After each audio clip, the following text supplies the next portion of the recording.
Hi, and welcome to your final challenge for distance learning. The background on this one is that NASA often uses capsules to re enter the atmosphere for planetary missions such as our Mars rovers and future Orion missions, which will go to the moon and then ultimately Mars. At re entry, a spacecraft is traveling tens of thousands of miles per hour. Hitting a planet or moon at this speed would be devastating.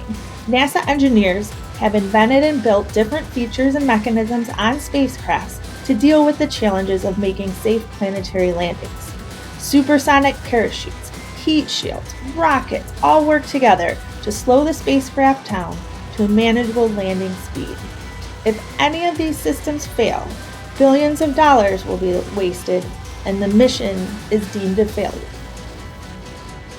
Here you see Spirit and Curiosity, both rovers that NASA has landed on Mars. You're going to watch two different videos. One is the landing of Spirit, and the other one is the landing of Curiosity. They are very different landings, as you will see. But when you watch, I want you to look for the challenges faced when trying to land a spacecraft on a planet, and how NASA has overcome these challenges in different ways with both of these different rovers.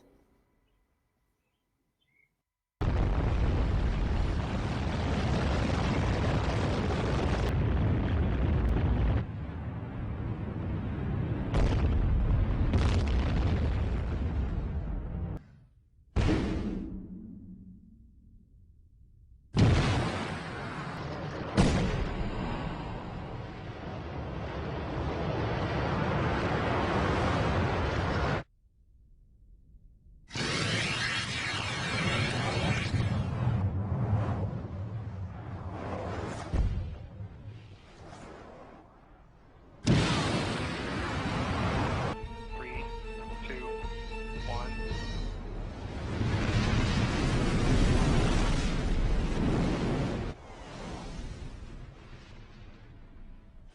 We've just passed 1 minute to atmospheric entry, current altitude 121 miles, current velocity 12,084 miles per hour.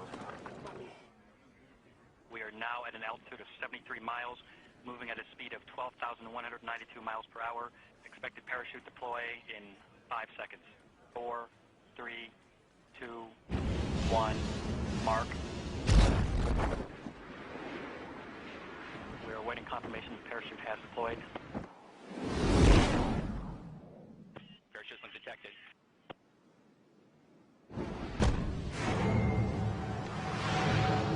Heat shield deployed, Spacecraft reporting that heat shield has jettisoned. Lander separation event has been detected. Spacecraft reporting lander is separated, moving at a speed of 173 miles per hour. We are near our terminal velocity. Expected retro rocket ignition on my mark. Mark.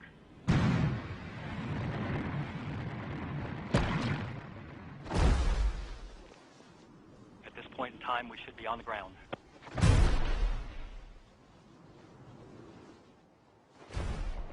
Any signal that we receive from now indicates the vehicle would be alive, on the ground and bouncing.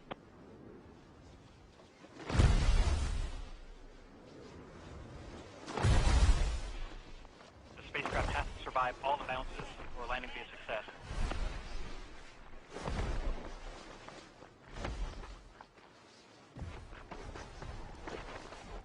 No signal at the moment.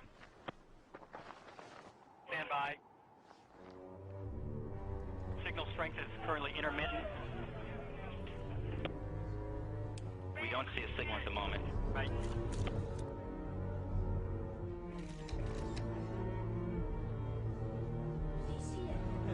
What do we see? We've got the signal!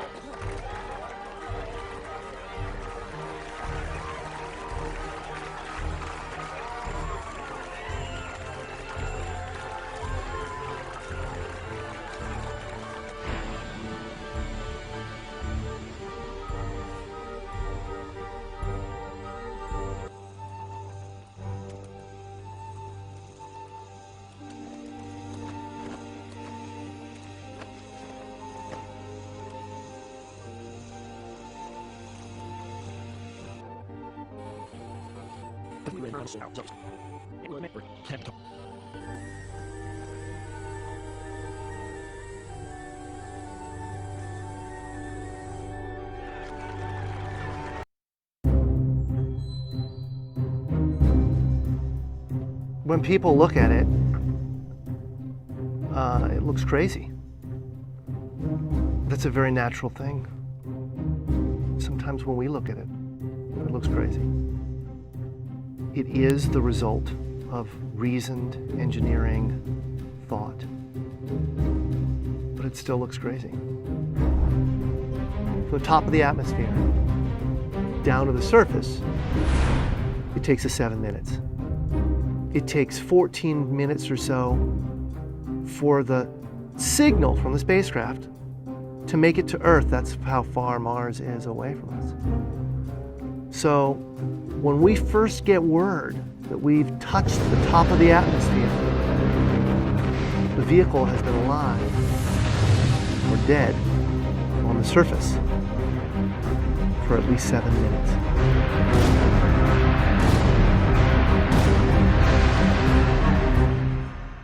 Entry, descent, and landing, also known as EDL, is referred to as the 7 minutes of terror because we've got literally 7 minutes to get from the top of the atmosphere to the surface of Mars, going from 13,000 miles an hour to 0 in perfect sequence, perfect choreography, perfect timing, and the computer has to do it all by itself with no help from the ground. If any one thing doesn't work just right, it's game over. We slam into the atmosphere and develop so much aerodynamic drag. Our heat shield, it heats up and it glows like the surface of the sun. 1,600 degrees. During entry, the vehicle is not only slowing down violently through the atmosphere, but also we are guiding it like an airplane to be able to land in a very narrow, constrained space. This is one of the biggest challenges that we're facing, and one that we had never attempted on Mars. Mars is actually really hard to slow down because it has just enough atmosphere that you have to deal with it. Otherwise, it will destroy your spacecraft. On the other hand, it doesn't have enough atmosphere to finish the job. We're still going about 1,000 miles an hour. So at that point, we use a parachute.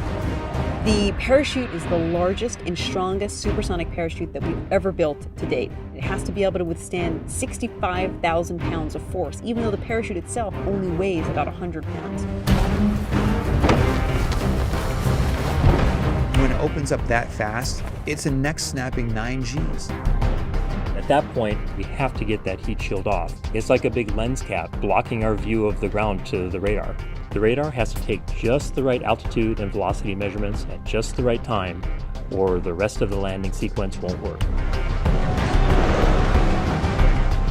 This big, huge parachute that we've got, it'll only slow us down to about 200 miles an hour. And that's not slow enough to land. So we have no choice, but we've got to cut it off and then come down in rockets. Once we turn those rocket motors on, if we don't do something, we're just going to smack right back into the parachute. So the first thing we do is make this really radical divert maneuver. We fly off to the side. Diverting away from the parachute, killing our horizontal velocity and our vertical velocity, getting the rover moving straight up and down so it can look at the surface with its radar and see where we're going to land. And we head straight down to the bottom of a crater, right beside a 6-kilometer high mountain. We can't get those rocket engines too close to the ground, because if we were to descend propulsively with our engines all the way to the ground, we would essentially create this massive dust cloud. That dust cloud could then go and land on the rover. It could damage mechanisms and it could damage instruments. So the way we solve that problem is by using the Skycrane maneuver. 20 meters above the surface, we have to lower the rover below us on a tether that's 21 feet long, and then gently deposit it on its wheels on the surface. As the rover touches down and is now on the ground, the descent stage is in a collision course with the rover. We must cut the bridle immediately and fly the descent stage to a safe distance from the rover.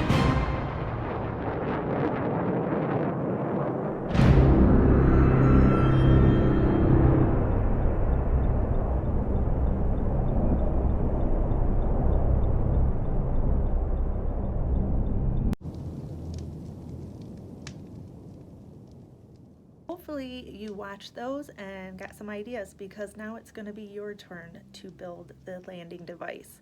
So let's say you're an engineer and you've been commissioned to build a capsule to land on Mars.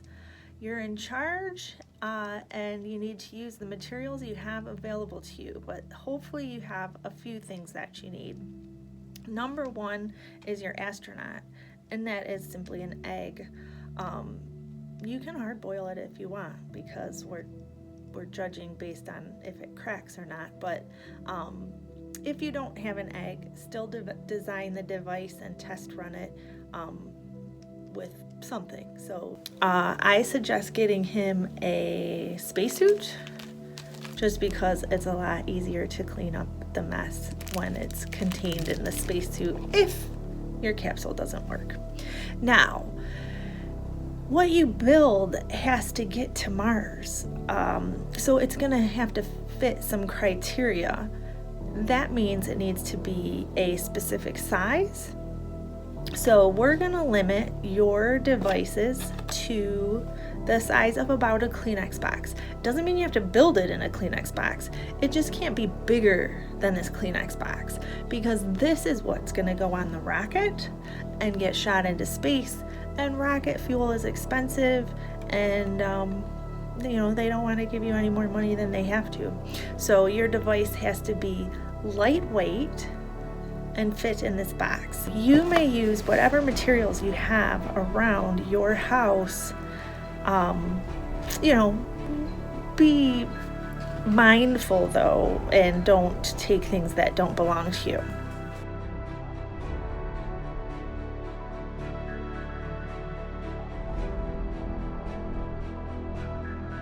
I basically went over my house and collected a bunch of literal garbage to see what I can put together, because the point is I don't want you to spend money on this or too much of your resources. So I've got my little astronaut guy. I put him in a spacesuit. I've got some Kleenex that I took out of his Kleenex box. Got a bowl or a plate, and I've already kind of been playing around with that to see how it works. So these are just some things that I've collected. I've got some weird wrapping. So I'm going to see what I can put together for my little guy for this. I have assembled my landing device. It's very close to fitting in the specified size. As you can see, it is a little bit over 3 ounces, or a little bit under 100 grams. So I think I really stayed within the lightweight category.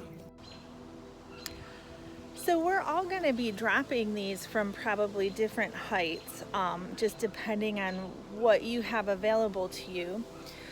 I would suggest if you have a ladder, you could always climb up to the top of the ladder and drop it from that.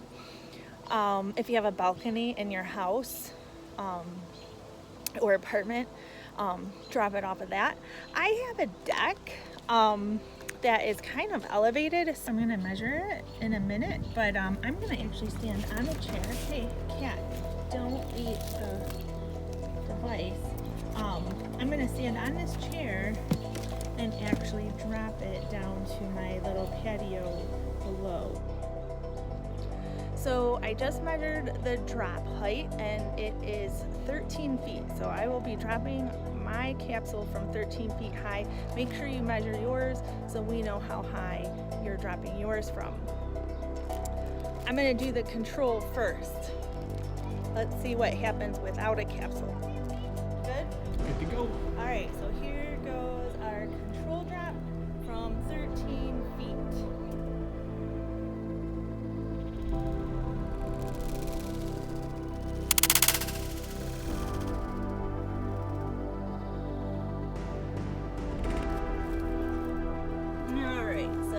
Looking at our guy, he is completely and totally annihilated. So here's the capsule that I built. I have cushion on the bottom to absorb the shock. I hopefully will get some air resistance from the shape of it, but we'll see. And I hope he's secure enough that he doesn't go tumbling out. So here is the drop. I'm nervous. Oh, it flipped.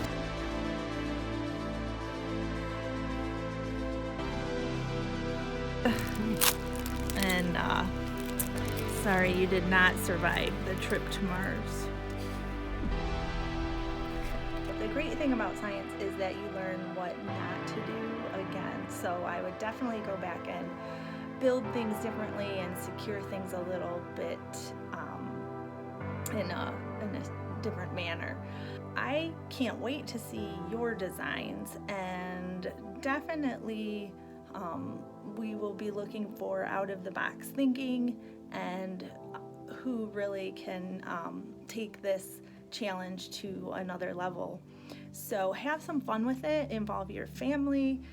You can videotape something on your phone and then upload it to Flipgrid later. You do not have to film it on Flipgrid.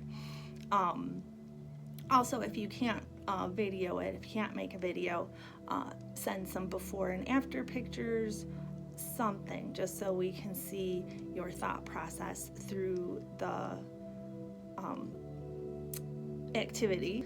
But I will probably make a playlist of some of the greatest, whether it's successes or fails, because those are just as fun to watch too. All right, have some fun with it, and good luck.